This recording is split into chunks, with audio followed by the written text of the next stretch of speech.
Oh no! How about that, my friends? How about that? I left the graphic in front of my face. What a great way to start. Some people might say that's the better way. We don't have to see you, Dr. Sem. But here I am. Welcome to the Dr. Sem Yankee Show. And it is here that we talk a lot about the Yankees, of course. And the season starts next week, so we will actually have real baseball to talk about. But we're going to do something a little different today. We have a very special guest, and I'll introduce him in just a moment. But let's make today a great day. And how do you make your day great? You look to the good and you embrace it. You bring it in and you say, you know what? I treasure and I value and am appreciative of all the goodness that's around me. But I know. Sometimes people say there is no good. I can find nothing good. I think there's always good, even in our darkest times. But if you can't find any good, there is a solution. Do good. Do something nice for someone else. And then there's good. You can't help but see it because you are creating the good. Remember that when we give love, it comes back to us in greater amounts than we ever gave. Also, quickly, as you know, the show is brought to you by Artemisia Publishing, one of the great independent publishers in the entire country. They've also published many, many, many great books, including some by me, the least among them, Roy White's From Compton to the Bronx, 365.2, Scattering the Ashes, my newest book, The Greatest New York Yankees by Uniform Number. I need to make a better graphic for that one. But go to apbooks.net because they have a wide selection of great books. Really, they don't do a whole lot of sports books. They really started the sports genre with me. There's a couple other books there, one by Lincoln Mitchell, one by Rob Skeed. But they have books across a variety, a plethora of genres. Check them out at apbooks.net. And reminder that this show is part of the greatest Yankees site out there, my site, Start Spreading the News. But you know what's better than Start Spreading the News? The author, columnist, sports writer, Dan Hirshberg. Dan, how are you today? I'm great. Oh, at that beginning there, I mean, I'm feeling great. I love it. Yes, indeed. Thank you.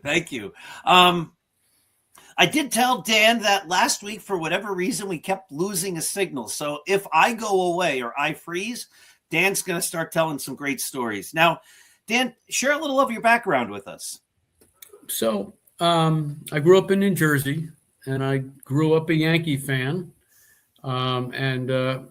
Over time, I've actually segued, became a Met fan and a Rays fan. Yeah, Tampa Bay, somebody's got to root for them. But I my background's kind of wacky. I started out as a social worker, and then I became a sports editor, and then I got into government work, and then I got into public relations work. And as I like to tell people, I'm semi-retired now, and really back to my roots. I'm doing a lot of writing. I write for a group of newspapers in Pinellas County, Tampa Bay area in Florida, and as you noted, I recently wrote a book, Baseball in Pinellas County. So, just trying to have a good time. That's what it's all about. And you are, obviously. So tell us about your new book, and then maybe we'll talk about one of your older books too, about Phil Rizzuto. But let's start with this one, Baseball in Pinellas County. Yeah. So what happened was about 7 years ago, I have a place in Florida. I still have a place in New Jersey, and there's this group of newspapers. I call them beach papers, but they're more than that. All kinds of local news and that sort of thing. And I looked at it, and they're pretty good, but they didn't have much sports in it. And of course, in Pinellas County, there's quite a history with spring training. With the Yankees trained here for many years, the Mets trained here for many years, the Cardinals trained here, the Orioles did for a couple of years. You had, and then of course the Toronto Blue Jays, who still train here, and also the Philadelphia Phillies. So I had an idea to contact the editor and say, look, I'd like to do some feature stories about former players that spring trained here, and kind of what are they up to now, what happened to them, that sort of thing. I guess you could say whatever became of, and that's what I did initially, and interviewed people like Dwight Gooden and Tony Kubek and Mike Shannon from the Cardinals.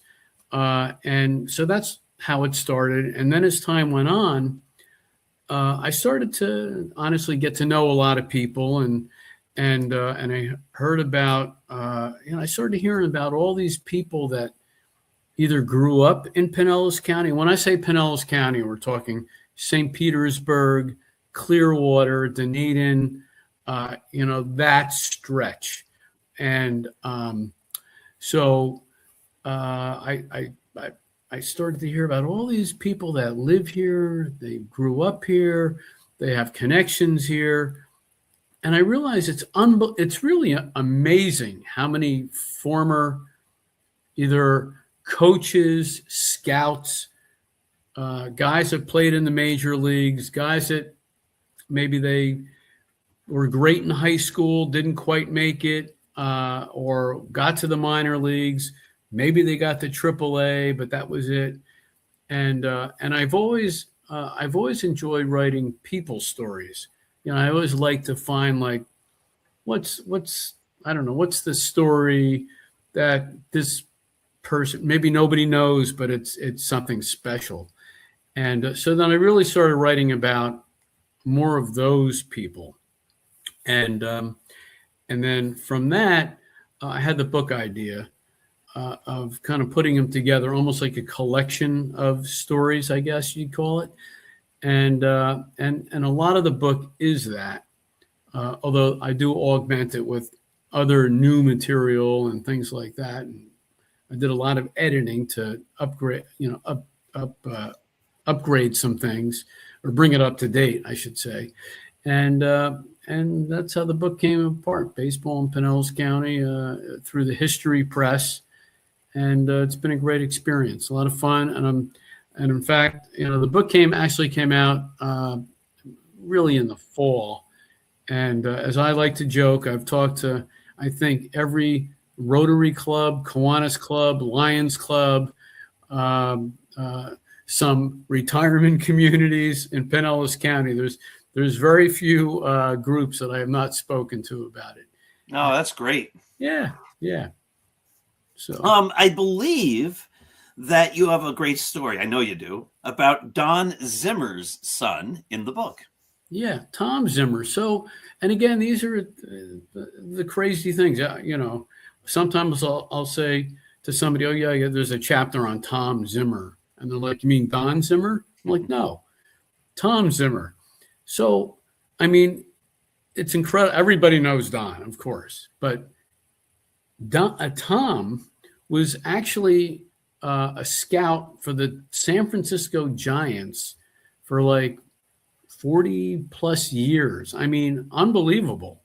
And he just has some great stories. He grew up in Seminole, Florida, and played ball here. Got drafted by Cincinnati, if I remember correctly. And at some point, he realized I don't really have what it takes here, and then he segued into being a minor league manager. I think at like 24 years old, and then he became a scout and all this other stuff.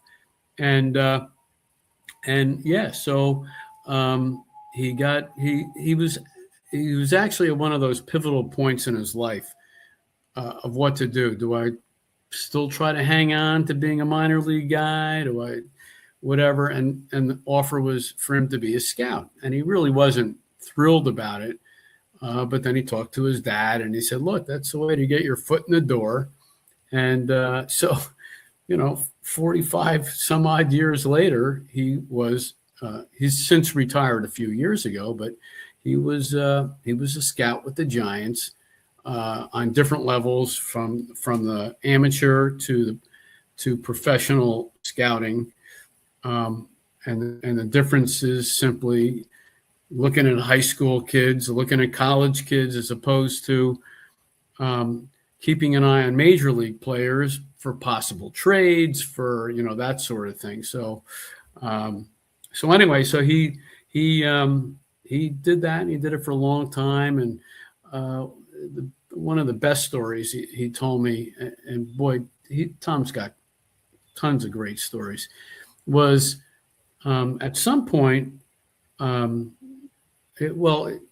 Let's take a step back. The scouts, it used to be, if you were a scout, you're basically this old guy, a former player, and there's no pension. So this is your way to make a few dollars, and I mean a few dollars, and still be part of the game.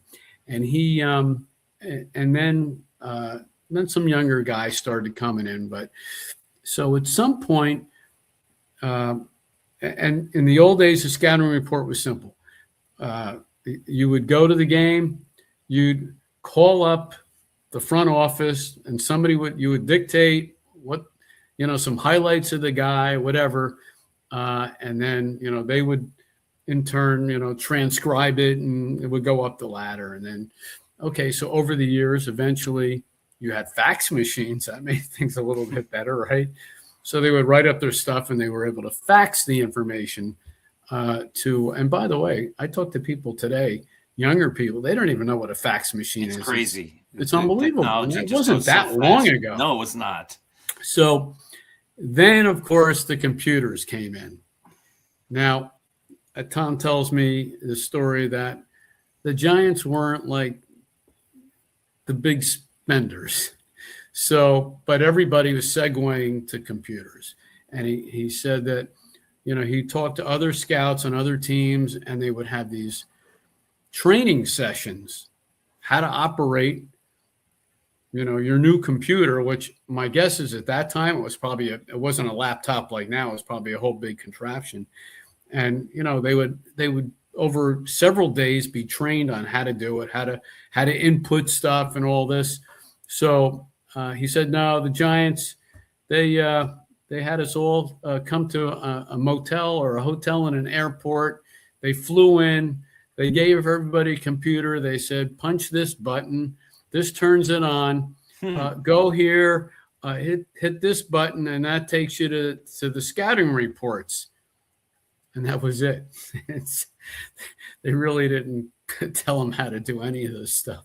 So anyway, the season starts, and it's like 3 weeks into it, and eventually the front office is calling and saying, "Where's all the scouting reports?"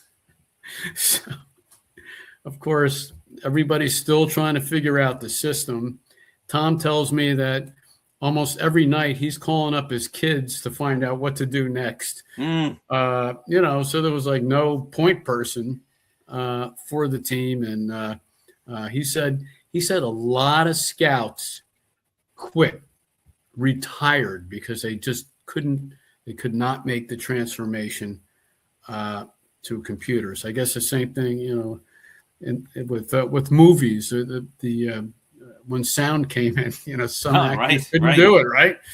So anyway, that's a great story he told me. And then he said he was telling me another story. He was in the minor leagues at the time, and I guess it was one of the first baseball strikes.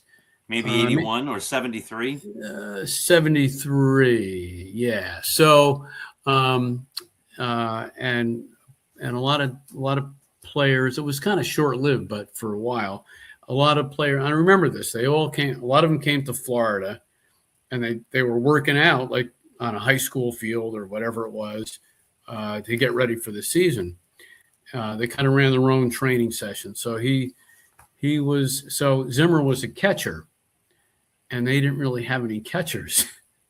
So somehow he got ingratiated, and he was the catcher on all these like pickup games, with guys from the Mets and the Phillies, and there were some Giants involved with that.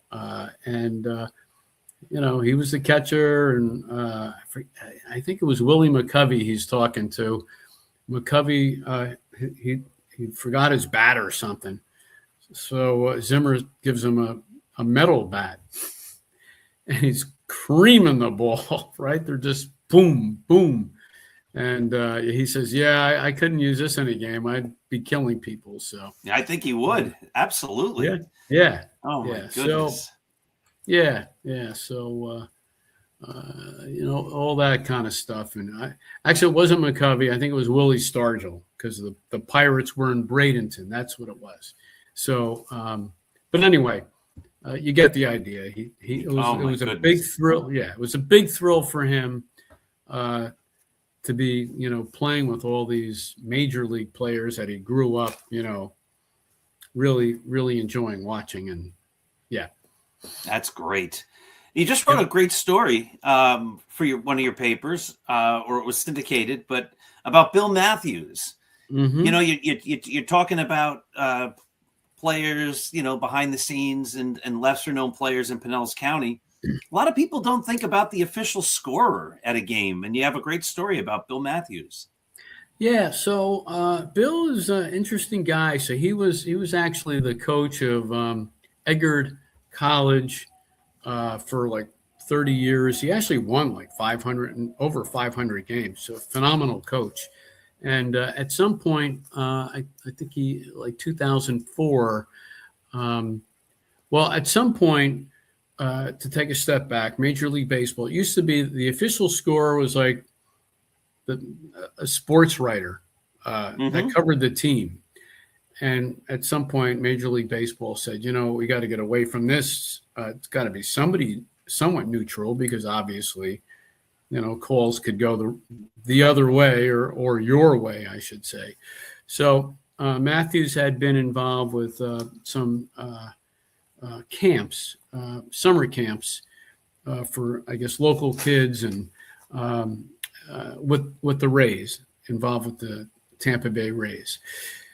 So we got to know Rick Vaughn, who was the PR guy, and when it started to come down, like, you guys should be using a more neutral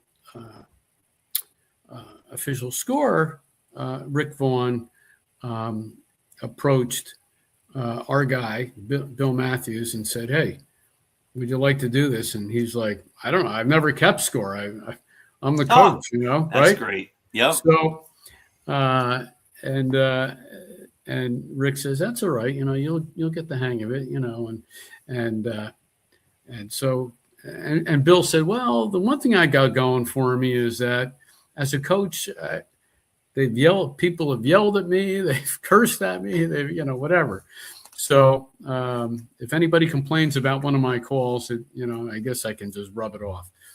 And anyway, so he started in 2004, and I think a couple of years later, he actually became a full-time guy. There's only 90 official scorers in all of Major League Baseball. Crazy. Yeah, not a lot. Each team, has, I guess there's probably 3 representatives, but he does most Rays games, like 60 of them. But he also, he's actually like a supervisor. So when he's not at a Rays game, he might be watching a game on TV and just kind of, controversial calls come up. He's taking notes on who the scorer was. Yeah. That's good great guy. stuff. Good guy. Very interesting. Nice. One of the things I love is when people are associated with the game or in the game and they share those words, good guy, Mm-hmm. Even as adults, we root for these guys, right? And in some ways, I don't know if we look up to them like we did when we were kids. They're not mythological figures or superheroes anymore, but we still want to root for them. And it's much easier to root for a guy who's a good guy than a guy who's not a good guy. Yeah. We should, since this is a Yankee-oriented show, talk about, there was one major controversial call that Mr. Matthews did last year, and that's when Max Fried had a no-hitter going. The short story is, it was a little dribbler down the first base line. Runner beats it out. It's deemed an error by Bill Matthews. Well, it was one of those that could go either way, and he looked it over several times, and basically, I think it was two innings later, he changed it to a hit. Fried had a no-hitter going.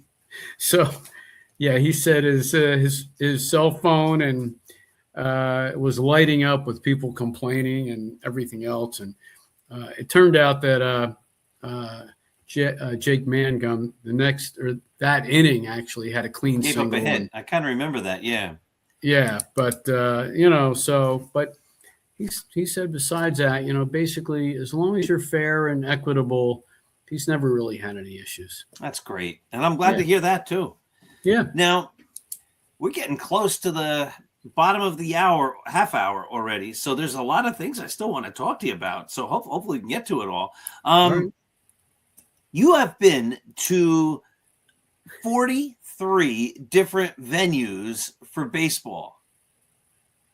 This is true. I've been in every Major League Baseball city that currently has a team. Plus, I've been to Montreal.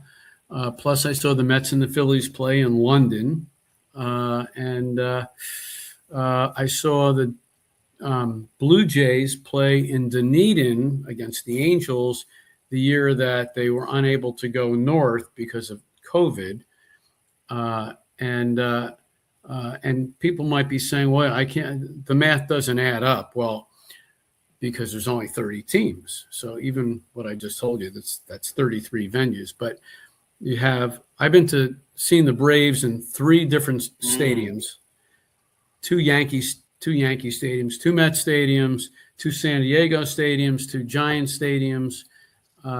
So, when you start adding all that up, you got to 43. That's awesome. Favorite stadium? Okay, so I always have to divide this up a little bit because you have the old stadiums and the new stadiums. The new stadiums, hands down, it's PNC Park, Pittsburgh. Nice. I was there a couple of years ago. Great stadium. Absolutely, hands down the best. Camden Yards is great. Love it too. Yep. I am a fan of the Phillies ballpark. I'm not a Phillies fan. In fact, I hate the Phillies, but their ballpark is great. And the Giants' new stadium is awfully good too.